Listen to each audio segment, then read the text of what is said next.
sahbihi ajma'in, amma ba'du. Segenap para alim ulama yang saya muliakan, para kiai, para guru, para tokoh masyarakat, wabil khusus pengasuh pondok pesantren Darul Hasanah Al-Mukarram Bapak Kiai Haji Dr. Bakrami, Ibu Nyai Hajah Neneng Hasanah, majelis guru yang saya muliakan, Bapak Ibu wali santri, pejabat-pejabat pemerintah sipil maupun militer yang hadir pada kesempatan yang baik ini, anak-anakku wisudawan pondok pesantren Darul Hasanah. Kiai, tadi saya itu menikmati acara di sini, utamanya yang terakhir tadi, di mana anak-anakku saya melihat betul ada kesedihan, ada duka akan berpisah dari pondok ini.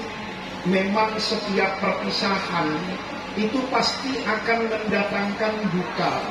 Dulu kata penyair itu, lambaian tangan kekasih saat roda kereta bergerak itu selalu menitipkan duka perpisahan yang dalam.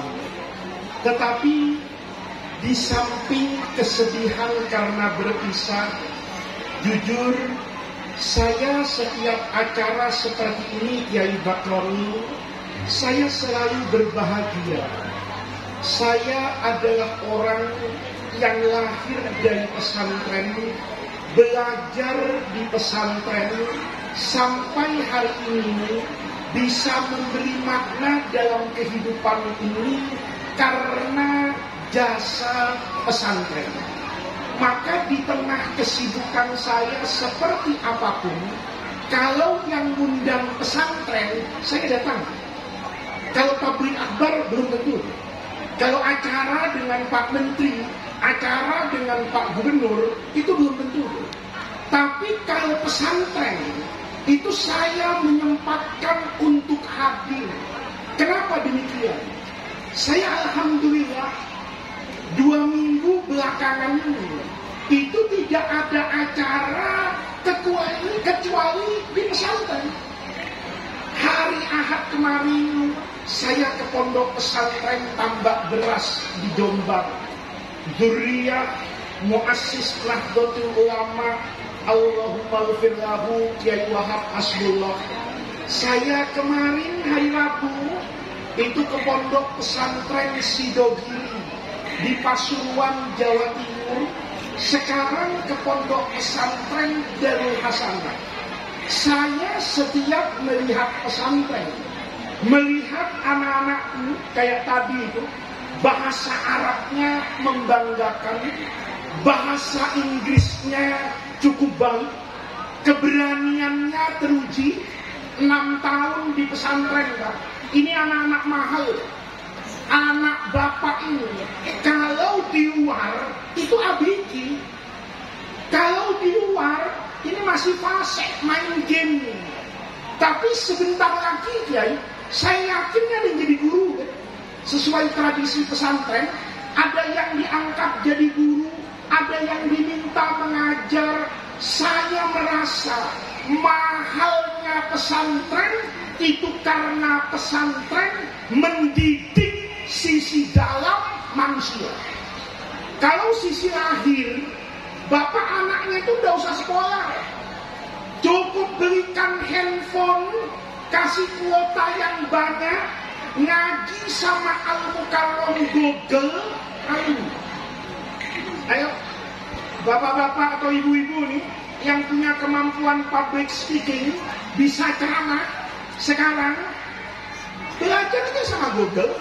Lihat YouTube, istiqomah depan Instagram, TikTok, ceramah-ceramah orang. Seminggu yakin bisa jadi Al-Mukarram. Betul kan? Anak-anakku ini yang dulu belajar muhadharah, itu asal melihat orang ceramah seminggu. Kalau cuma ceramah bisa, kalau cuma ngomong bisa.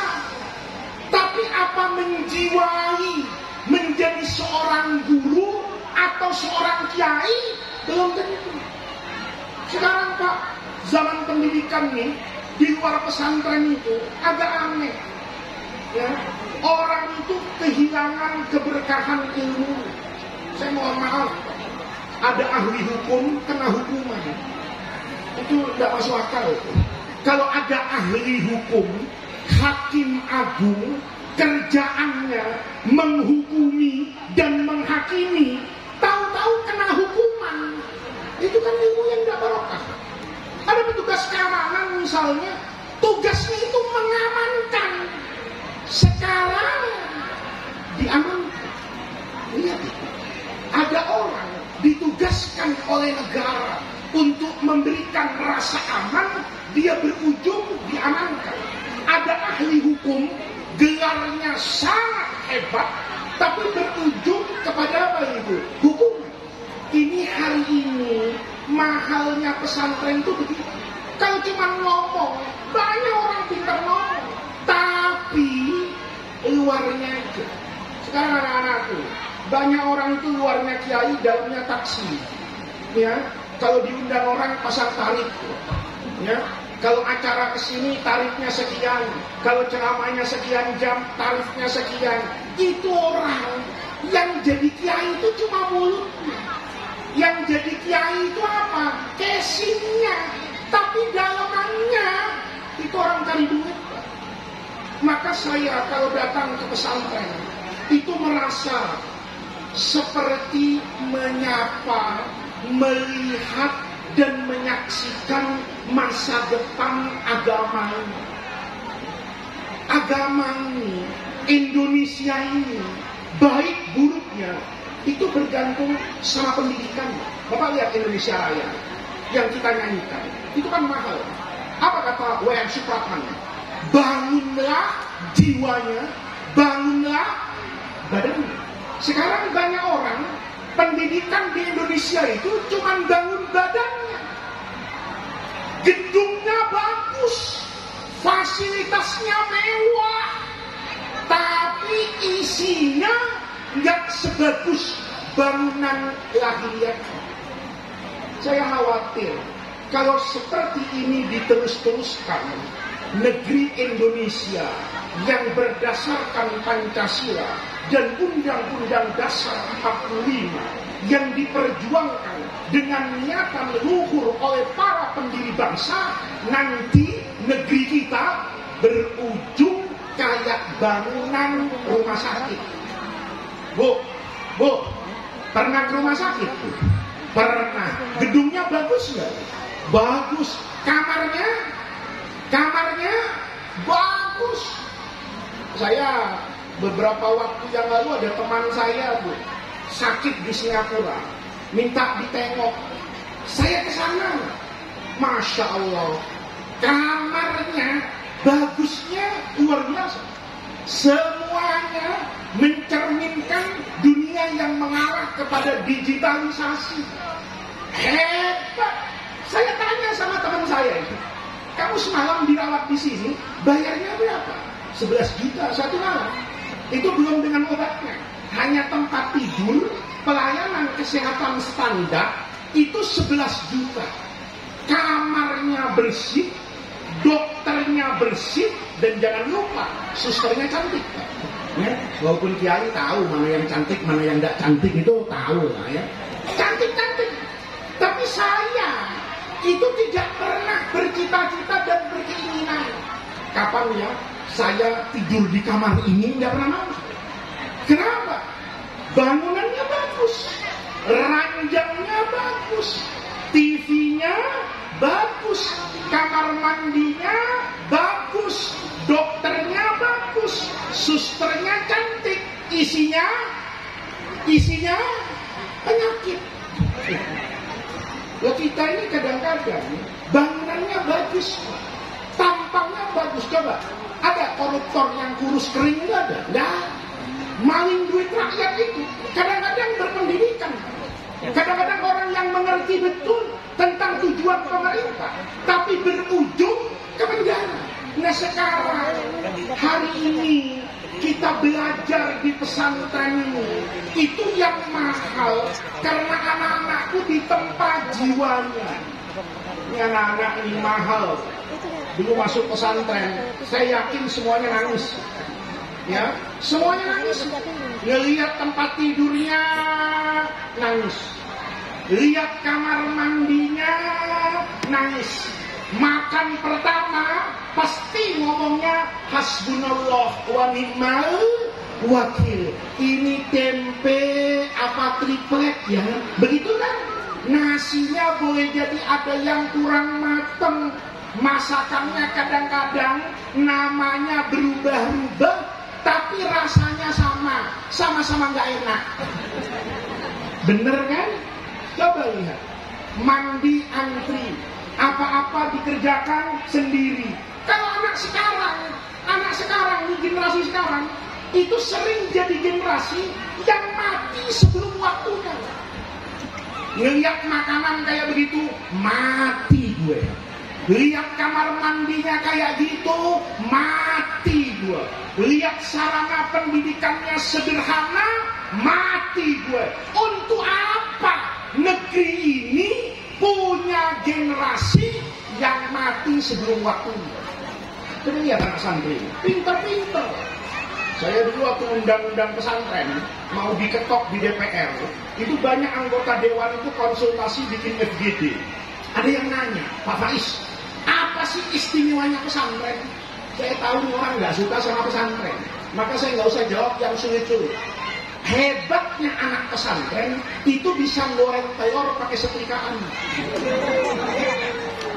Saya tahu ini salah.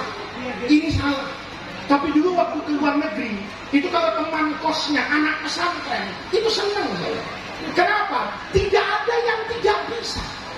Semua anak pesantren itu bisa. Ini anak-anak bapak ini modelnya ini casing-casing begini. Ini biasa nih, masak indomie di gayung. Salah-salah ngelap piringnya pakai kaos dalam. Tapi sehat, jadi orang. Saya bilang sama anggota DPR itu, masak telur di atas setrika itu salah. Itu merusak dan berbahaya. Tapi jangan ambil sisi negatifnya. Sisi positifnya, santri itu sama Allah diciptakan dan dididik oleh kiai supaya mampu mengatasi keadaan apapun. Ya, kalau ada bekas santri, Pak, manfaatnya masih banyak. Saya dulu kiai sering lihat jemaah haji itu. Begitu jemaah haji ini era-era 10 tahun belakangan, seiring pembangunan infrastruktur yang bagus di Makkah, jemaah haji itu kan dikumpulkan Pak sekarang dalam satu gedung. Nah kadang-kadang ya dia orang ini nggak pernah masuk gedung, yang biasa di Jawilan kan gitu kan, nggak ada gedung tinggi. Tahu-tahu berangkat haji masuk gedung tinggi, bingung dia. Kamarnya itu di lantai sekian, karena kesasar mau bilang lantai sekian, itu bingung Pak. Alhamdulillah ada santri yang nggak tamat, cuman masuk di hasanah 2 bulan kelas 1. Nggak ngerti apa-apa Pak, tapi bahasa Arab wahidun isnaini paham. Ya, fikih dasar kalau mau sholat, usolli fardal maghribi thalatha raka'atin, usolli fardal subhi raka'ataini, usolli fardal asri 4 raka'at. Maka setiap ada orang kesasar, itu orang Arabnya tanya, kamu kamarnya di mana? Kan nggak bisa jawab. Alhamdulillah ada mantan santri. Ditanya sama jemaah yang kesasar, Bapak kamarnya berapa? Oh kamar saya di lantai 3. Ngomong sama orang Arabnya, ini kamarnya thalatha rakaat. Begitu dibilang thalatha rakaat, oh lantai 3. Coba, itu maaf ya, sebodoh-bodohnya santri ya. Dia nggak bisa bilang ghurfatuhu fid dauri flani, nggak tahu dia. Tapi dia tahu sholat subuh itu 2 rakaat, bahasa Arabnya raka'ataini. Begitu ya, kamu kamarnya lantai berapa? Raka'ataini. Yang ini thalatha rakaat, yang ini 4 rakaat. Itu kan masih bermanfaat. Jadi pendidikan pesantren ini pendidikan yang mengajarkan unsur dalam. Makanya lihat, tadi itu ada lagunya itu, saya tidak hafal, tapi bagus itu. Ada satu slogan namanya al-muhafadzatu al-qadimis salih wal ahdu bil jadidil asli. Pesantren itu sederhana. Dia selalu menjaga tradisi. Apa tradisi pesantren itu? Kesederhanaan. Saya berdoa Kiai Bakri jadi orang kaya, ya. Saya berdoa Ustazah Hasanah ini jadi orang kaya. Tapi mohon saya, jangan robah pesantrennya. Kalau nanti kaya, gratisin. Tapi jangan dibangun pesantrennya kayak hotel bintang 5.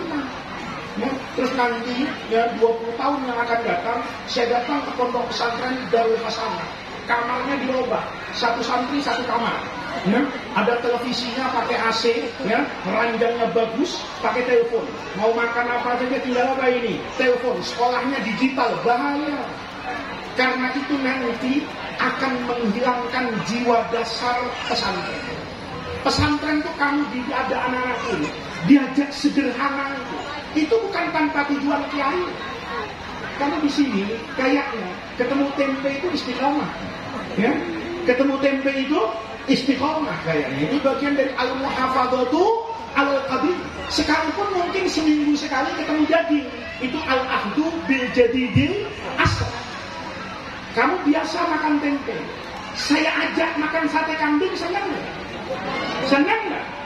Saya tahu sama dengan di Darul Rahman kan. Tidak sedikit yang tidurnya tidak punya kamar kan? Tidurnya di kelas, di emperan masjid, tapi sehat sampai 6 tahun, tidak ada yang mati karena tidur di emperan. Kamu yang tidur biasa di atas lantai atau di kursi-kursi sekolah, yang bangsatnya juga lumayan banyak itu, ya. Saya ajak tidur di hotel bintangnya, bisa nggak? Bisa. Kenapa? Itu pendidikan. Saya jadi sampai hari ini kadang-kadang itu bersyukur dengan pendidikan pesantren. Saya pernah diundang orang ke satu tempat, datang itu malam. Begitu malam, kok kampung ini gelap itu. Saya itu kepengen pipis. Saya bilang sama panitia, saya bisa nggak ke toilet? Itu panitianya nengok satu sama lain itu semuanya nengok-nengok. Bingung dia. Akhirnya ada satu, mari Pak, saya antar. Saya diantar keluar jalan. Ternyata diantarin ke sungai. Karena di majelis itu tidak ada toilet. Semua orang biasa ke sungai.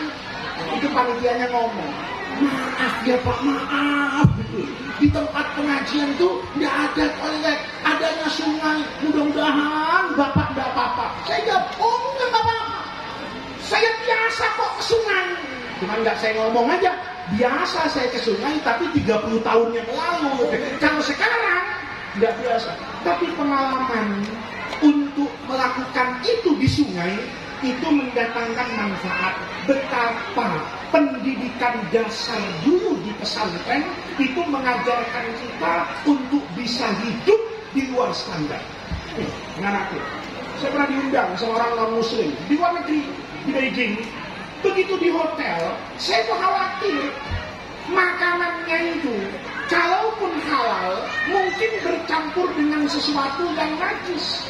Saya minum kopi, kremernya takut.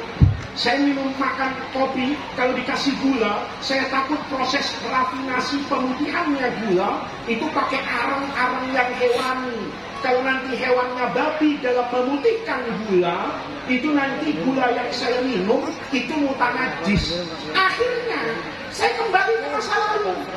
Di hotel paling bagus di negeri Cina yang sangat mewah, alhamdulillah masih menyiapkan untuk sarapan itu makanan kampung, jagung rebus, pisang rebus, kacang rebus. Itu saya pernah hidup makan kacang rebus, makan ubi rebus, makan jagung rebus 3 hari. Begitu 3 hari, kata panitianya, Pak Faiz mau diperpanjang enggak di Cina? Oh, enggak usah, kata saya. Saya mau pulang ke Jakarta. Kenapa? Badan saya udah lemes ya. Kenapa? Makannya pagi, siang, sore, rebus-rebusan. Ya, itu manfaat dulu di pesantren. Kadang-kadang ngaji malam nggak dapat makan. Pernah kan? Pernah apa sering? Hah? Pernah lah, jangan sering kamu fitnah pesantren ini. Ya. Pernah juga. Kalau anak lain, kalau tidak makan malam tidak bisa tidur, kalau tidak kenyang tidak bisa hafal. Tapi santri itu pernah bisa menghafal dalam keprihatinan hidup. Itu mahalnya pesantren. Maka pesantren itu, mohon maaf ya, jangan tersinggung ya. Pesantren itu, kalau masih kecil kayak gini, itu biasanya berkahnya banyak. Kalau sudah gede kayak saya, itu biasanya berkahnya kurang. Kenapa? Kiai ini ngajar kelas 6. Ini kan jumlahnya tapi saya hitung ini 13 kali 3 ya, 39. Ya, 39 orang. Maka 39 orang, saya yakin Ustadzah Hasanah ini tahu namanya satu-satu. Karena tahu satu-satu anak-anakku, tidak mustahil anak-anakku disebut dalam doa secara khusus. Tapi saya punya anak kelas 600, rasanya sulit untuk ingat namanya satu-satu. Kadang-kadang ketemu dengan santri saya di luar. Kamu siapa? Ya, saya santri dari Rahman. Oh, sudah alumni. Enggak Pak, saya masih di dalam. Masya Allah. Itu ya. Sekolah itu, ibu-ibu, bapak-bapak, itu jangan dilihat lahiriahnya. Agama Islam itu tidak mengajarkan barokahnya seorang guru itu dari banyaknya followers. Sekarang kan banyak ustadz medsos, ya. Kalau followersnya banyak bangga dia. Lihat tuh YouTube saya, yang subscribe itu ada 1 juta orang. Lihat TikTok saya, sekali saya masuk ke TikTok yang melihat puluhan ribu orang. Itu bukan jaminan. Orang yang meninggal diantar jenazahnya oleh orang satu kampung itu belum tentu jaminan kekasih Allah. Mau tahu buktinya anak? Tadi saya datang ke sini, Profesor, siapa tadi Profesor? Ya, itu sedang bicara 2 kitab nahwu yang paling masyhur. Satunya Jurumiyah, satunya Alfiyah. Anak-anak pasti tahu Alfiyah. Kalamun lafdun mufidun kastaqim waslun wa fi'lun thumma harfunil kalim wa bidmu kalimatun itu. Itu adalah kitab nahwu sharaf yang tiada duanya di dunia ini. Tidak ada orang ahli agama di dunia ini kecuali pasti pernah bertemu dengan kitab yang namanya Alfiyah. Satu hari anak-anakku, kalau anak-anakku bisa belajar di kutub ilmu yang paling istimewa di Afrika Utara, apakah itu Universitas Al-Azhar di Kairo, apakah itu Universitas Az-Zaitunah di Tunisia, anak-anakku pada 2 universitas ini pasti ilmu nahwu itu puncaknya adalah Alfiyah Ibnu Malik. Anak-anakku jadi profesor dapat dalam bidang bahasa Arab, pasti akan melihat bahwa kitab terbesar ukuran kepandaian bahasa Arab di luar balaghah itu pasti kitab Alfiyah Ibnu Malik. Tapi banyak orang tidak tahu kalau Ibnu Malik itu kiai tidak laki. Muridnya cuma 11 orang sampai meninggal. Kira-kira ini pesantren berapa tahun? Umurnya 8 tahun. Kalau 8 tahun punya murid cuma 11, berarti setiap tahun yang daftar juga. Saya kalau buka pesantren, setahun yang daftar juga. Misalnya tahun kedua saya tutup. Kenapa? Ya Allah, 2 tahun muridnya 4. Alfiyah Ibnu Malik yang dibanggakan oleh semua orang. Orang tidak pernah tahu kalau Ibnu Malik itu guru yang tidak laku. Dia hidup di mana ibu-ibu? Ibu tahu? Dia hidup itu ada di Maroko. Terus ke Andalusia itu Ibnu Malik. Terkenal di situ. Itu nggak laku. Ngarang Alfiyah yang hebat. Ahli qiraat Quran yang terkenal. Itu di Andalusia nggak laku. Karena nggak laku, hijrah ke Syria. Nggak tanggung-tanggung. Kok Kiai Bakri kan dari Jawilan ke sini, ya kan? Jalan kaki juga mungkin setengah jam nyampe. Ibnu Malik itu jalan kaki ribuan kilometer dari Andalusia Spanyol itu sekarang, ya. Seandainya di Islam nggak hilang, itu mungkin Real Madrid itu sebelum main baca burdah itu. Ya. Seandainya dulu Islam itu tidak hilang dari Sevilla, itu mungkin Real Madrid itu kalau menang tasakurannya baca burdah itu. Ya. Di situ Ibnu Malik jalan dari Grenada kemana? Ke Damaskus kan? Itu sampai di Syria nawarin diri. Kalau saya alhamdulillah kan tidak pernah nawarin diri. Bapak-bapak kalau undang saya nggak. Ibnu Malik itu Di Damaskus ngomong, siapa yang mau ngaji sama saya? Nggak ada, kecuali siapa? Imam Nawawi.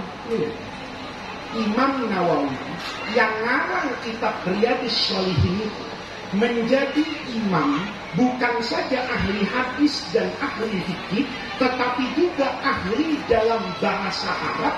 Itu karena berguru kepada Imam Ibnu Malik. Ibnu Malik itu wafat dalam kesunyiannya di Damaskus. Kuburannya itu tidak kayak kuburan wali yang diziarahi orang. Tapi begitu saya lihat kuburan Ibnu Malik di Damaskus, maka saya katakan kepada Allah, ya Allah, karomah itu tidak identik dengan kebesaran dan keterkenalan. Belum tentu kiai yang besar pesantrennya, belum tentu kiai yang terkenal namanya itu bisa memiliki karomah seperti karomah yang dimiliki oleh Ibnu Malik dalam kesunyian dan kesendiriannya sampai wafat di Damaskus. Nanti anak-anakku, masa kita belajar Islam ke Maroko, ya, kalau bisa ke Maroko kan keren. Indonesia itu kan berbatasan dengan Samudra Pasifik di bagian timur. Sementara Maroko di ujung baratnya itu berbatasan dengan Samudra Atlantik. Jadi dari situ sampai Papua, itulah negeri dengan mayoritas Muslim yang tersebar di dunia ini. Anak-anakku nanti kalau ke Maroko, maka anak-anakku akan ziarah ke makam Ibnu Ajurrum. Itu yang ngarang kitab Jurumiyah. Ya, kitab di sini belajar gitu ya. Jurumiyah itu kan anak-anakku masih ingat nggak? Kelas dasar itu tipis lah Jurumiyah itu.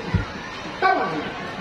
Kitab Jurumiyah itu yang bisa mengantarkan saya melihat dunia yang lebih luas, yang bisa mengantarkan sosok seperti Prof. Quraisy Shihab itu menjadi orang hebat, bisa mengantarkan seperti Prof. Akil Munawar itu yang kemudian bisa menjadi juri Al-Quran di mana-mana. Itu dulu belajarnya pakai kitab Jurumiyah. Tidak ada ahli agama di dunia ini yang tidak belajar nahwu kecuali lewat kitab kecil tipis yang namanya Jurumiyah. Tapi anak-anakku nanti lihat di Maroko, satu hari berdirilah di depan makam Ibnu Ajurrum, maka anak-anakku tidak akan mendapatkan siapapun yang berziarah ke makam orang ini.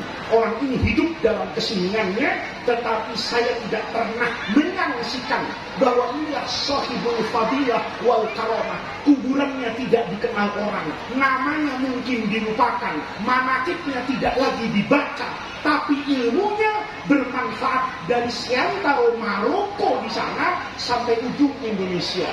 Itulah anak-anakku tradisi pesantren. Jadi kalau ada orang lihat pesantren itu dari gedungnya, salah.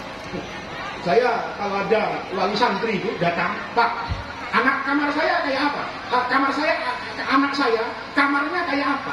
Kamar mandinya bagaimana? Makannya kayak apa? Saya tanya, ibu mau masukkan anaknya ke pesantren, apa mau paket wisata di hotel? Kalau mau yang bagus, bisa. Apa sulitnya Kiai Bakri? Bangun pesantren yang bagus, bisa. Dan Rahman, waktu dipindah dari Senopati, itu kan lumayan. Tanah yang dulu diinjak dari Rahman itu di Jakarta sekarang laku 1 meter 150 juta. Kalau waktu mau pindah dari Senopati di selatan ke sana, bikin pesantren yang mewah, bisa. Tapi mendidik anak-anak punya jiwa, itu tidak bisa. Kalau cuma mau bikin pesantren, kamarnya pakai AC, kelasnya pakai AC, gedungnya megah, sebanyak yang bisa.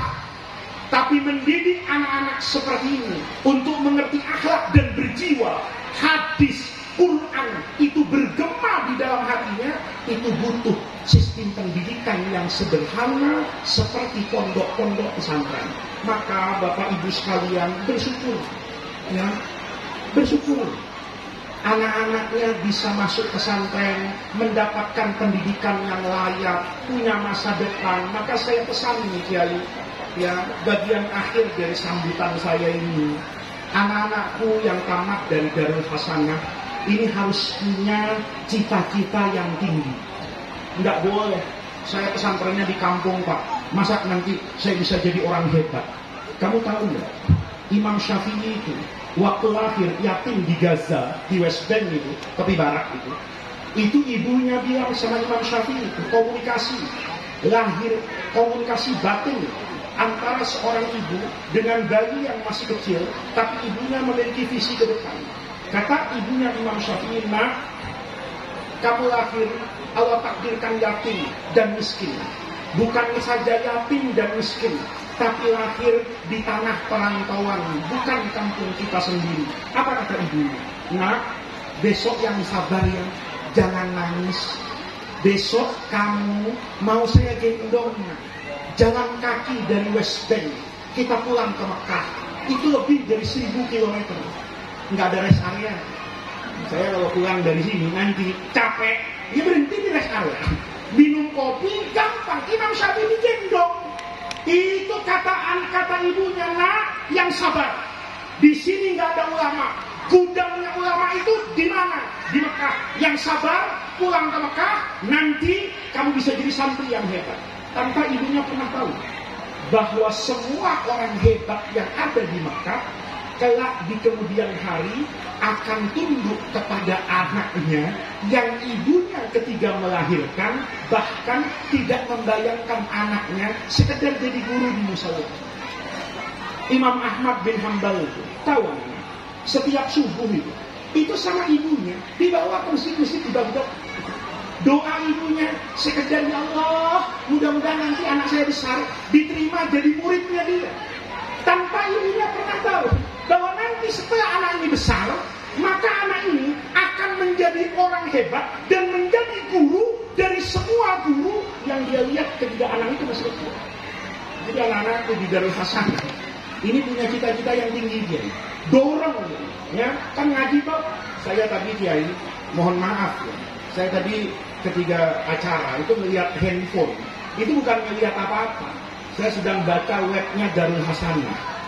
Ini sejarah pondoknya kayak apa? Konon dari hutan mungkin. Dari hutan yang ditebang, kemudian kiai dengan ibu itu hanya punya bedeng dari kayu. Lihat anak-anak. Hari ini yang terjadi seperti ini, itu modalnya dari mana? Modalnya dari idza sadaqal azmu wa dhahasabi. Modalnya dari mana? Mansara ala darbi wasol. Fa idza sara ala darbihi sebagai kiai, maka dia akan wasola ila ghayatihi binaul ma'ad. Kan begitu. Idza sadaqal azmu, kalau niatannya jujur ingin mengabdi kepada agama melalui jalur pendidikan, maka jalan yang terlihat sulit itu akan menjadi wadih dan mudah. Itu adalah kunci perjuangan. Manjada wajada. Sederhana. Maka anak-anakku cita-citanya itu yang tinggi. Kalau ada yang perempuan lihat di TV Ibu Sri Mulyani bisa jadi Menteri Keuangan pada masa presiden yang berganti-ganti, jadi Kepala Bappenas di masa Presiden Megawati, jadi Menteri Keuangan di masa Presiden SBY, jadi Managing Director IMF Bank Dunia di Amerika, bisa jadi Menteri Keuangan kembali di masa Presiden Jokowi. Maka anak-anakku yang perempuan ini bilang, Ibu Sri Mulyani, saya kalah sama ibu tuh karena ibu duluan lahir. Maka ibu yang jadi menteri sekarang, tunggu bu, saya akan bekerja, berbuat, belajar seperti dulu ibu belajar, maka 10 tahun yang akan datang, Menteri Keuangan Republik Indonesia itu akan dipimpin oleh alumni Darul Hasanah. Yang laki itu ngomong sama Gus Yakub, Gusmen ini sama-sama santri, ya, Gusmen setelah jadi dari pesantren ke sini bisa jadi Menteri Agama. Saya akan buktikan nanti 15 tahun lagi, 20 tahun lagi setelah saya tamat dari Darul Hasanah, Menteri Agama Republik Indonesia itu alumni Darul Hasanah. Tadi melihat profesor ceramah, kamu ngomong, Prof cuma menang lahir. Nanti setelah tamat Darul Hasanah, saya akan belajar bersungguh-sungguh tanpa saya mempertanyakan dari mana saya bisa sekolah, kayak apa biayanya. Tapi saya yakin, idza sadaqal qasmu wa hasabil, saya bercita-cita menjadi alumni Darul Hasanah pertama yang menjadi rektor UIN di Serang. Mungkin nggak? Mungkin nggak? Apa yang nggak mungkin? Apa yang nggak mungkin? Maka Bapak Ibu sekalian, di akhir yang ingin saya sampaikan ini, anak-anak ini dorong.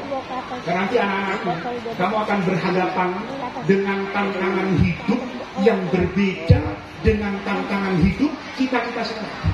Kamu sekarang biasa ngaji kitab Fathul Qorib, jangan rendah diri. Saya kira-kira bisa ngarang kitab lagi nggak? Bisa.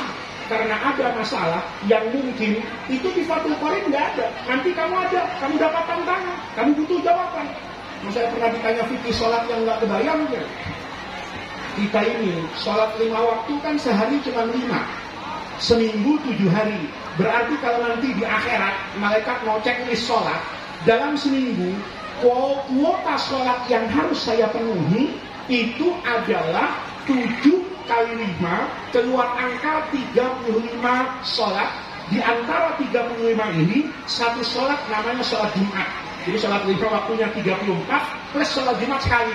Nanti malaikat tanya, Faiz, cek sholatnya Senin, subuh beres, duhur beres, asar beres, maghrib beres, isya beres, satu hari aman.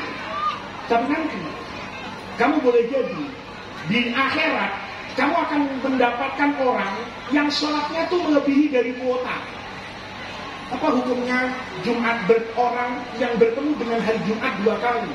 Apakah kewajiban Jumatnya tetap 2 atau kewajiban Jumatnya tetap 1? Mungkin sekarang kamu ditanya begitu, enggak.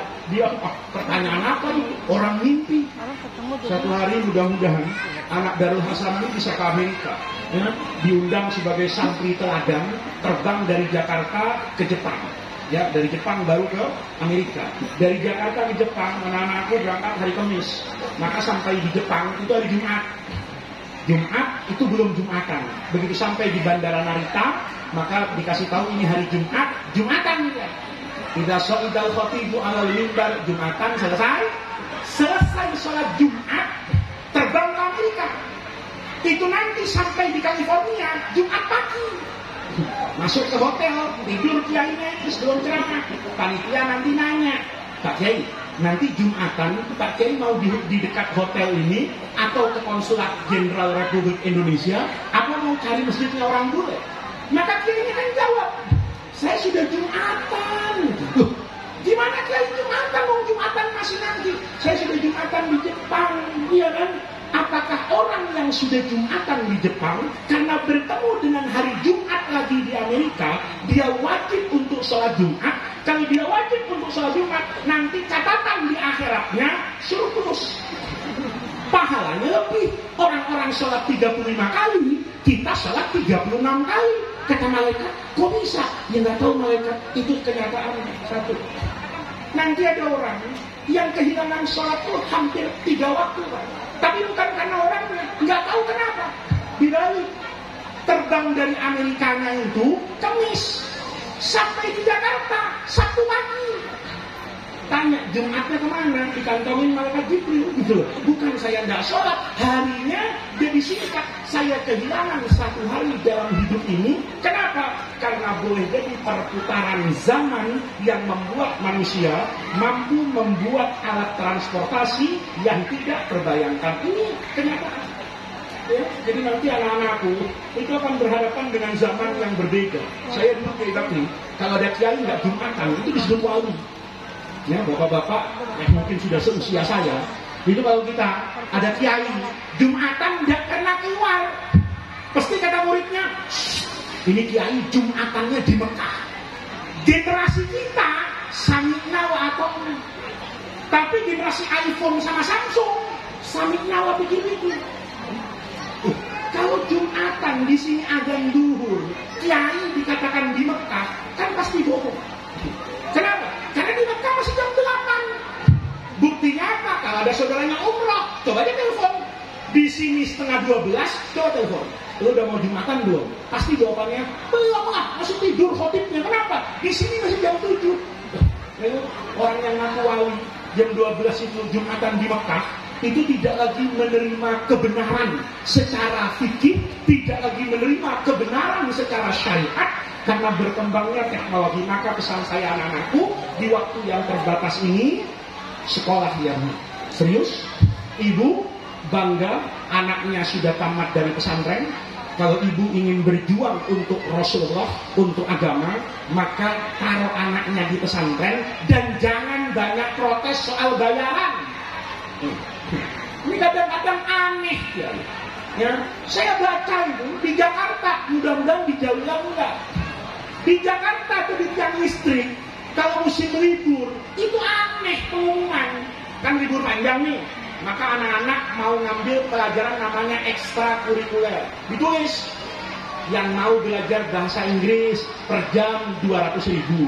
Yang mau belajar mata pelajaran fisika per 2 jam, per 1 jam 200.000. Aneh nih. Komputer 1 jam 300.000 dibayar. Ya. Matematika 1 jam 200.000 dibayar. Terakhir, Al-Quran 1 jam seikhlasnya. Ini yang buat agama itu runtuh itu ini.